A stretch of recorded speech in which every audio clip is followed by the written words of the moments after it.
Les verbomoteurs.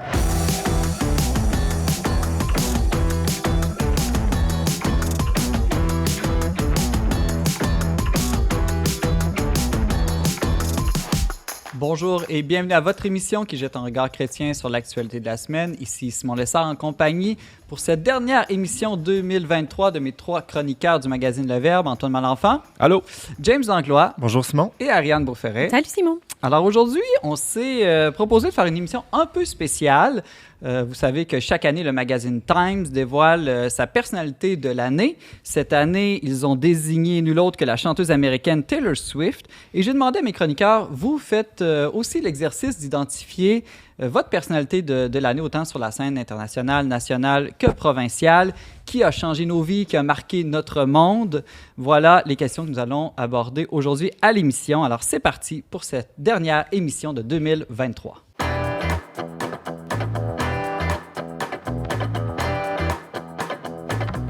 Antoine Malenfant, ta personnalité de l'année 2023 est l'homme d'affaires américain Sam Altman, directeur général d'OpenAI, qui a lancé cette année ChatGPT, ce fameux agent conversationnel qui a plongé notre monde, on pourrait dire, dans l'ère de l'intelligence artificielle. Pour le meilleur ou pour le pire, pourquoi, Antoine, Sam Altman est ta personnalité de l'année?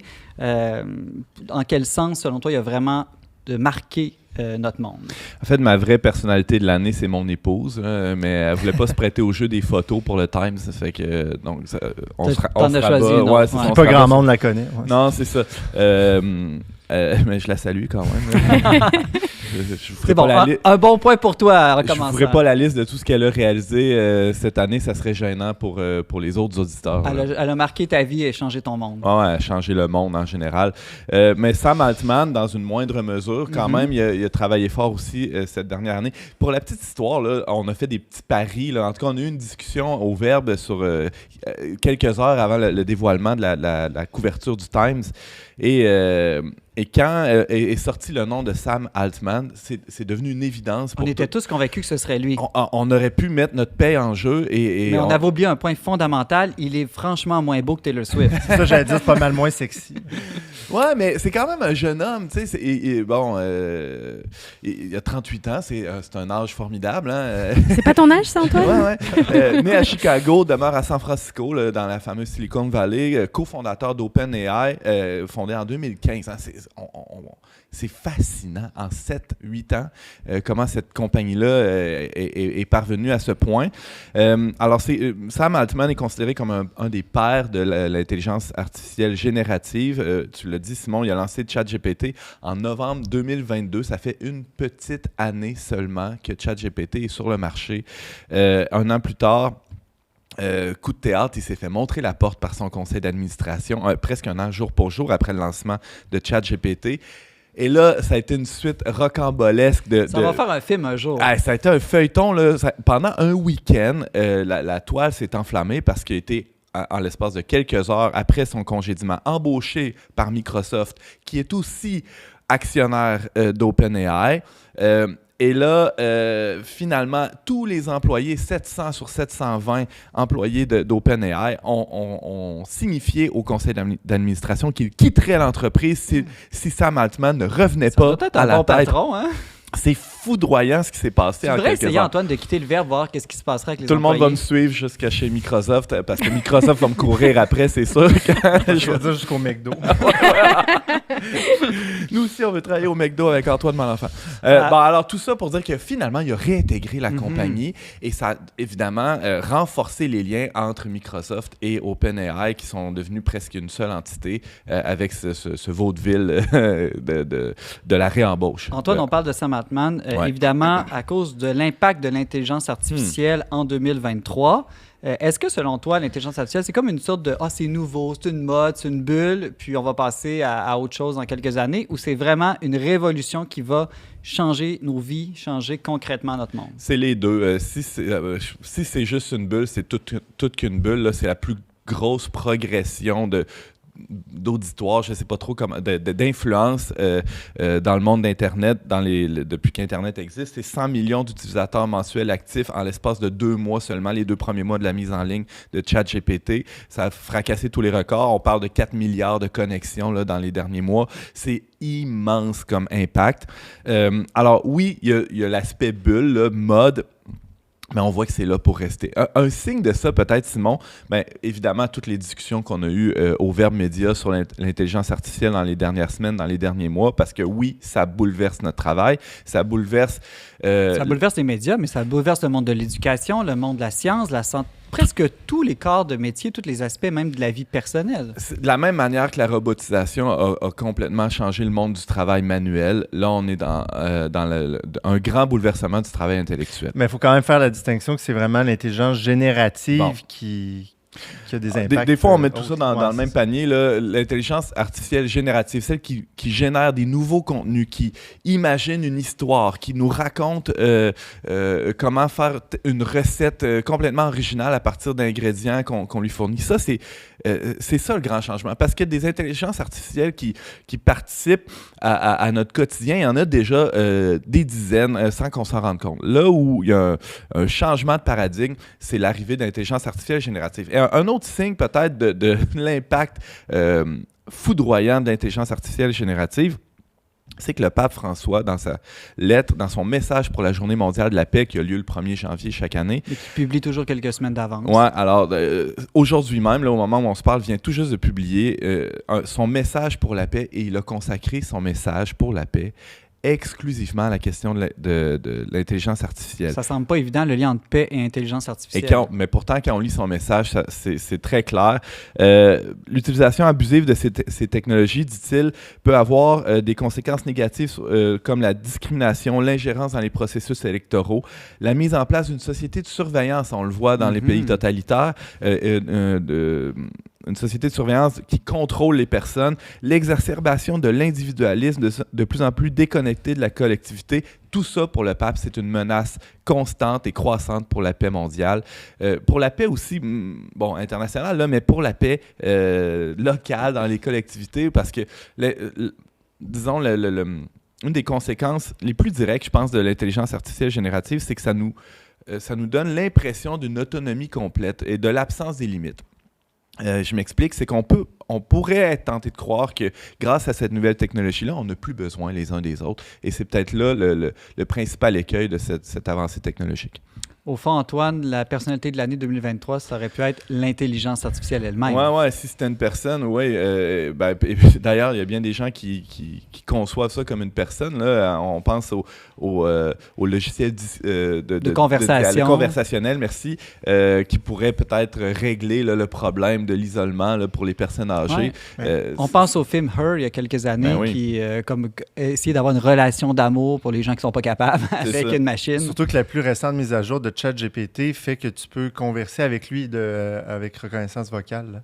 Alors, évidemment, ce sera aussi la personnalité à surveiller pour non seulement 2024, mais probablement la décennie à venir. Oui, c'est clair. On n'a pas fini d'en entendre parler, Simon. Et je pense que peut-être là, une chose à retenir là, de ce message du pape François, c'est que, moi, je l'ai souligné en gras, là, c'est... les technologies ne sont pas neutres et elles et les chrétiens et toute personne de bonne volonté là, doivent les aborder, les approcher avec une réflexion éthique sérieuse en pensant simplement là, ça dépend ce qu'on en fait. Non, il y a toujours une intention, un objectif dans la mise en place de ces technologies-là et on ne doit pas être dupe de ça. Antoine Malenfant, rédacteur en chef du magazine Le Verbe, merci beaucoup. Plaisir.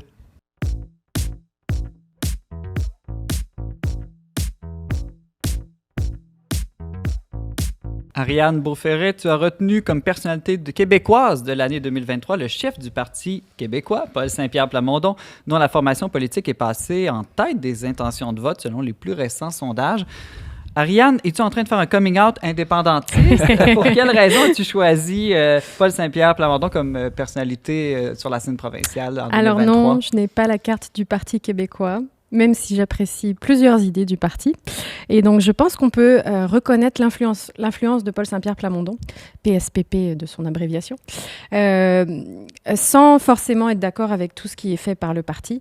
C'est une personne quand même qui, on peut le rappeler, il est chef du Parti québécois seulement depuis 2020, député de la circonscription Camille-Lorrain depuis 2022. Il avait obtenu à l'époque avec son parti 14% des votes, mais seulement 3 députés. Donc 3 députés sur, je ne sais plus combien, 125. Sauf que là, ils en ont ajouté un Il y en dans a la un de région de plus Québec cette année. depuis octobre, avec le départ de Joël Boutin, caquiste dans Sainte-Foy-Sillery, qui était un bastion libéral, puis caquiste par la suite, et aujourd'hui, qui est devenu, qui a prêté allégeance au Parti québécois. Et donc, il y a eu une grosse influence. Il y a un changement, en fait, de façon de faire de la politique, je trouve. C'est une personnalité qui est très convaincue, qui essaye d'être convaincante aussi, mais avec une honnêteté qu'on n'a plus en fait dans le milieu politique, qu'on a perdu un peu. Il y a beaucoup de propositions qui sont très fades, qui sont très stratégiques, en tout cas moi c'est ce que je trouve, des baisses de taxes, qui cherchent à aller chercher le plus de voix. Et là on a une personnalité qui défend plus des convictions sincères qu'il a devant tout le monde et qui n'a pas peur d'en parler en chambre aussi, là. On peut parler des sujets de langue, d'immigration, l'impact des lois transaffirmatives, toute la question de la mixité dans les toilettes. Il réussit, j'ai l'impression, à aborder des sujets quand même épineux, chauds, en n'allant pas toujours dans le sens de ce qui est le plus à la mode ou le plus populaire, mais d'une manière quand même nuancée. Est-ce que vous êtes d'accord avec ça? Oui, je dirais nuancé, mais aussi comme avec une certaine douceur, puis pas rentrer dans une espèce de démagogie ou de polémique. Il est vraiment posé, je trouve, dans ses réflexions. Sans insulte également. Sans insulte aussi. Oui, c'est ça, sans insulte, vraiment dans un débat respectueux, intelligent, puis sans aussi être émotif. Évidemment, c'est plus facile d'être un bon gars en politique quand on n'a pas beaucoup de chance d'être premier ministre. Là, par contre, avec la montée de son parti dans les sondages, est-ce que tu crois qu'il va être capable de garder ce style très positif alors que là, l'enjeu va être d'atteindre une majorité des sièges? Bah oui, je pense qu'il a gagné une certaine confiance de la part de la population. Maintenant, je pense qu'il doit convaincre que ses projets, notamment le projet de l'indépendance, ça vaut la peine et que c'est quelque chose de réel, en fait. Ils viennent de sortir le budget de l'an 1 en mois de novembre, je pense. Oui, tout de suite après la partielle, d'ailleurs. Tout de suite après, et ça n'a pas empêché qu'il soit dans les sondages le meilleur Premier ministre, d'après un sondage léger, là, juste avant François Legault. Ça n'empêche pas, en fait, de perdre la confiance de la population, alors que la question de l'indépendance, par le passé, était assez problématique. Et c'est aussi une personnalité qui a tendance à faire oublier un peu des aspects, des enjeux un peu plus délicats du PQ, comme c'est quand même le Parti québécois qui a fait passer l'aide médicale à mourir.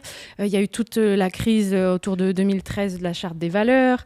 Et on a comme dépassé un peu tout ça. Et c'est comme si c'était vraiment un renouveau du parti. Il a une fibre très environnementaliste aussi. Également, oui. C'est plusieurs sujets qui l'interpellent. C'est un espèce de retour de balancier, j'ai l'impression, après, après, on parle déjà comme si c'était passé, là, parce que ça va pas très bien pour la CAQ, mais après 2 mandats de la CAQ, où on proposait une politique très pragmatique dans la résolution de problèmes, dans la bonne gestion des choses de l'État. La CAQ, c'était un... j'en parlais au présent, c'est encore au pouvoir, mais c'est un parti qui ne proposait pas tant que ça une vision à long terme. Tout à fait. Et là, avec PSPP, on a une toute autre approche qui ne se propose pas d'être un bon gestionnaire de l'État. En tout cas, il va devoir certainement répondre à ça dans son premier débat là, dans 3 ans, dans toute la campagne, mais finalement, il réussit à faire lever le regard à tout le monde pour regarder peut-être un petit peu plus loin. 3 ans, c'est une éternité en politique quand même. Là, il peut y avoir des gros revirements. Une bonne vague. Quels seront ses principaux défis selon toi? Il y en a plusieurs. Maintenir donc déjà cette confiance, cette sincérité qu'il a. Il y a aussi tout le défi de susciter un réel attachement à l'indépendance, ça c'est certain.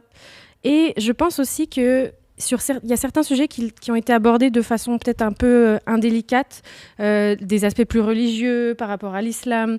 Et par rapport en politique, le phénomène religieux en général est mis de côté, comme on l'a vu pendant la pandémie, et encore actuellement. Et je pense qu'il y a toujours cette froideur vis-à-vis des croyances des gens au sein du Parti québécois. Lui, personnellement, il aime quand même le pape François. Ah oui? Je ne savais pas. Ouais, il a dit ça dans une entrevue un peu alternative, là, quelque part, mais il a dit qu'il serait intéressé à y parler, puis qu'il y avait quand même En tout cas, qui avait un intérêt pour lui. OK. Ben, ça peut être un point positif Ah ouais. pour lui, là, mais qu'est-ce que vous pensez qui vont être les prochains défis, vous aussi? C'est Ou une à, bonne question. ou à quel parti va le plus nuire, selon vous, de Ah, la mais ça, montée c'est de une Paul bonne Saint-Pierre question. Plamondon? Moi, j'ai l'impression quand Il n'y en même a pas, que je pense. Québec solidaire, les deux partis ont quand même une fibre jeune, une fibre sociale, une fibre indépendantiste. On voit clairement que les gens imaginent mieux en ce moment Paul Saint-Pierre Plamondon comme premier ministre que Gabriel Nadeau-Dubois. Ça risque d'avoir un impact négatif pour Québec solidaire. Oui, mais ils ne jouent pas nécessairement dans les mêmes plates-bandes territoriales. Ouais, Et- QS, c'est plus les jeunes. Mais justement, Québec solidaire aimerait sortir du centre de Montréal. Oui, mais bon, c'est sûr qu'avec l'arrivée d'Émilise Terrien, l'essor Terrien à N'oublie pas Rouen... l'essor, Antoine. Oui, l'essor, c'est important. Comme co-porte-parole, ça va donner un coup de main, mais c'est pas la panacée non plus. C'est pas vrai que QS va faire rentrer des députés à la grandeur de la province. Et c'est peut-être la principale force, en tout cas là, de ce point de vue-là, du PQ, c'est ils risquent d'aller chercher tous les comtés, une grosse partie des comtés hors Montréal que la CAQ avait. Le défi, peut-être, là, ça sera de rentrer sur l'île. Ouais. Mais on parle beaucoup de lui tantôt comme quelqu'un qui, justement, se démarque de par sa manière de faire de la politique, mais aussi, il faut le souligner qu'il a carrément ressuscité le Parti québécois, là, C'est vrai. qui était vraiment... Tout le monde pensait que c'était fini, là, le PQ, puis que c'était mort. Puis ça, c'est vraiment, je pense... C'est très christique. Je pense que c'est vraiment un gros mérite qui doit lui revenir. Est-ce Pas que à la lui même seul, chose là, mais- va arriver avec le Parti libéral? Ça, on ne sait Ouf. pas. Ça aurait été un opposant, le Parti libéral, parce on est face à un parti indépendantiste puis un autre qui est clairement fédéraliste, là où la CAQ, c'est moins certain, surtout que François Legault ne l'était pas. Là. Et Donc, moi, je suis convaincu que ça va aider le Parti libéral, cette montée du PQ. Ça va redonner de l'engouement, tu penses? C'est sûr, ça va être l'espèce d'opposant naturel à cause de la posture, en tout cas, indépendantiste mou de QS. L'opposant naturel, ça va redevenir le Parti libéral et ça va les craquer. Je suis pas mal convaincu de ça. Alors, on surveillera Paul Saint-Pierre Plamondon et le Parti québécois dans la prochaine année. Ariane Beauferré, membre du conseil éditorial du magazine Le Verbe, merci beaucoup. Merci.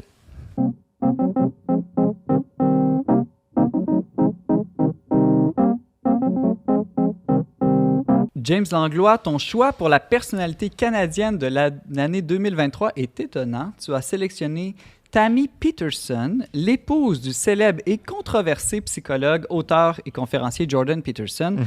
James, qui est cette femme d'abord? Parce qu'elle est très peu connue des Québécois. Et pourquoi l'avoir retenue comme personnalité ou femme de l'année 2023? Ouais, c'est un peu contre-intuitif parce que, comme tu disais, elle n'est pas tellement connue, du moins ici au Québec. Mais puis même son mari, en fait, qui est Jordan Peterson, qui est connu Mondialement, mais très peu du monde mais francophone. On n'en parle pas beaucoup ici. Là. Ça montre les deux solitudes peut-être au Canada. C'est ça, mais en fait, du moins dans l'Église, dans le christianisme, en ce moment, Tammy Peterson est vraiment mise de l'avant partout dans les médias parce que justement, elle a vécu une conversion. Elle va être reçue catholique à Pâques cette année, en 2024.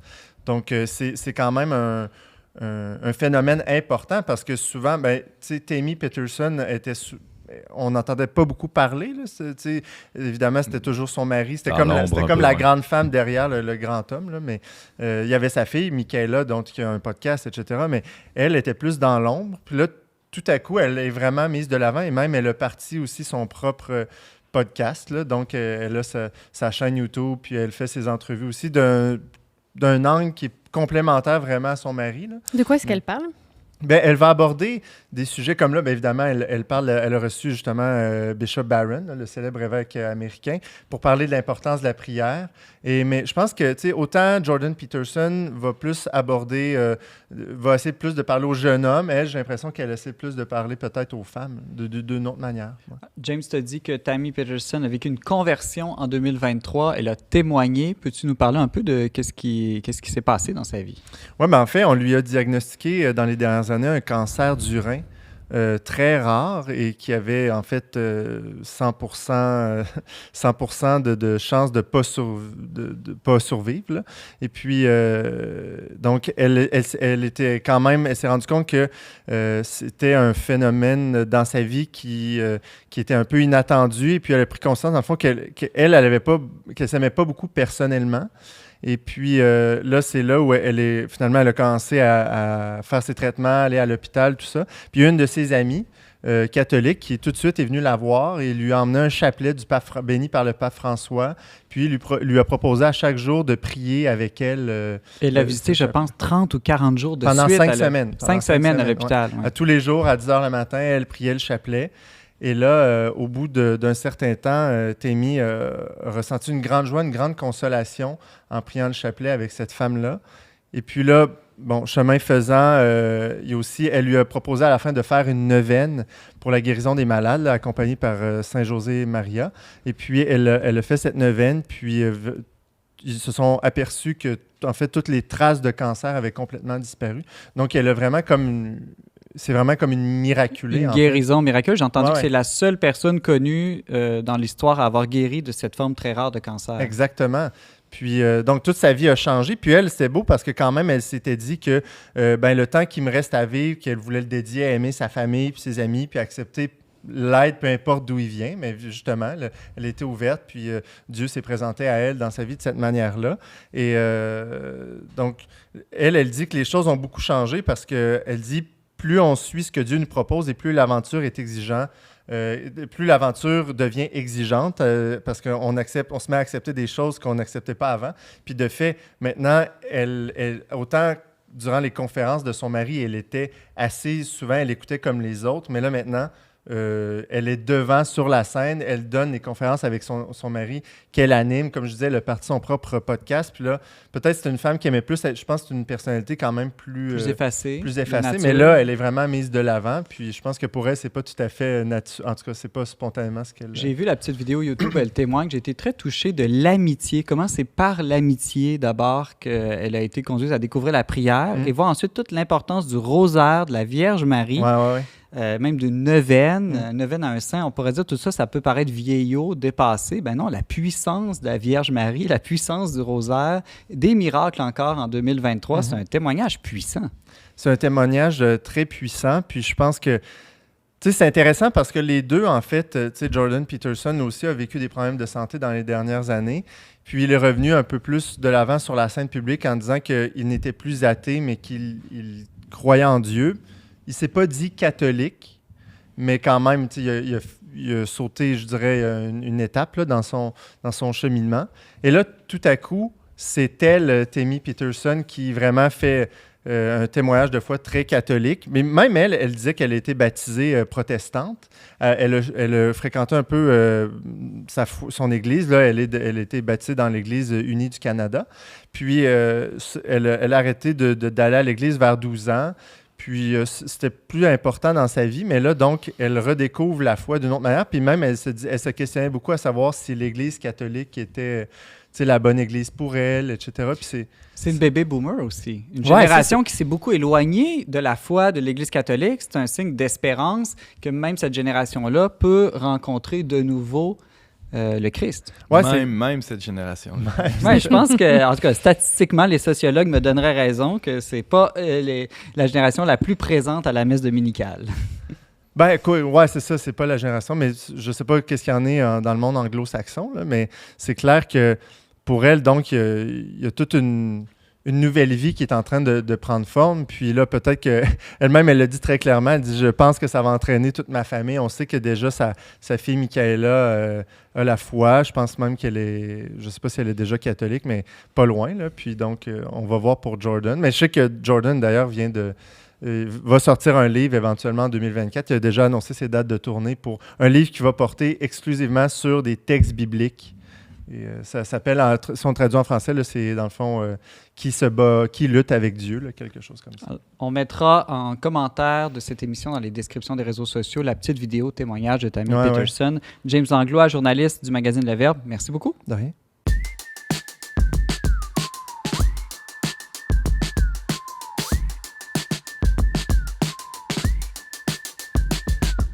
C'est le moment de vous partager nos coups de cœur culturels de l'année 2023. Antoine Malenfant, je commence avec toi. Un album de musique t'a marqué cette année? Un album de J'avais musique pas terminé ma phrase. avec des sons, des mots, des notes. Des instruments? Des Non, instruments. mais ça répète un album de bande dessinée, par C'est exemple. vrai, c'est vrai. Un album, hein, on parle plus vraiment d'album. Hein. Non.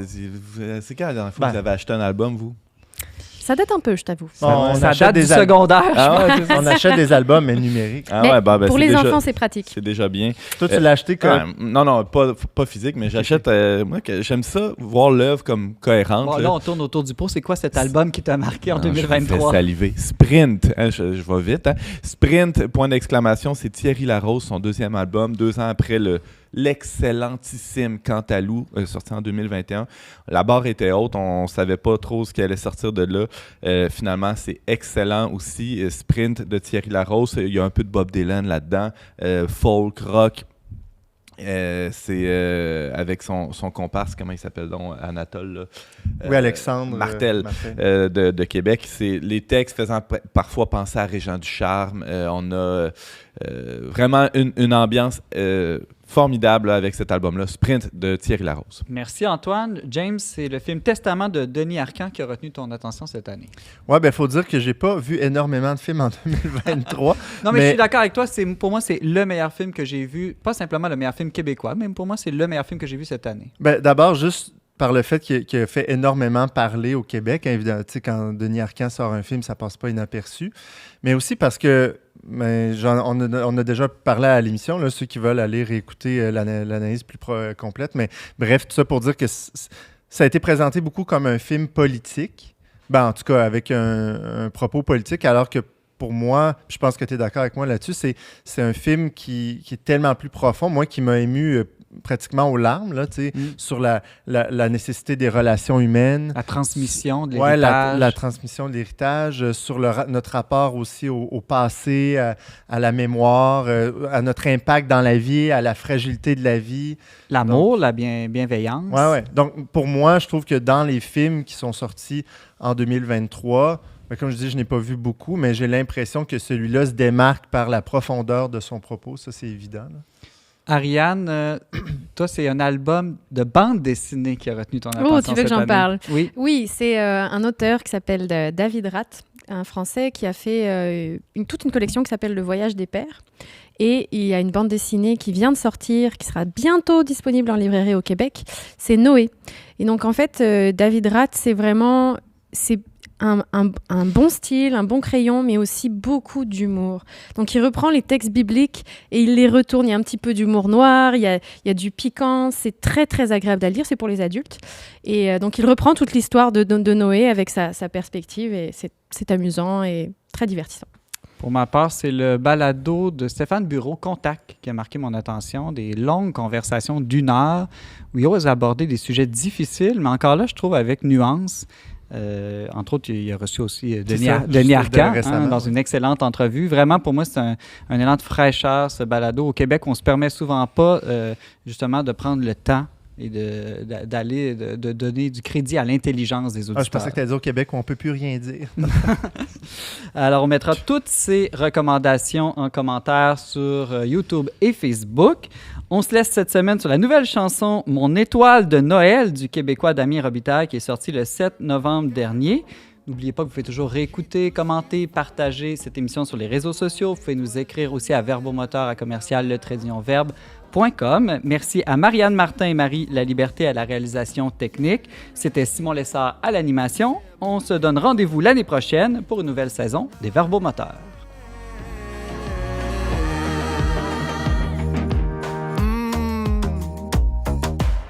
C'était une longue nuit de décembre lorsque j'ai vu l'étoile descendre et sa lumière a envahi mon cœur. Là je brille de bonheur.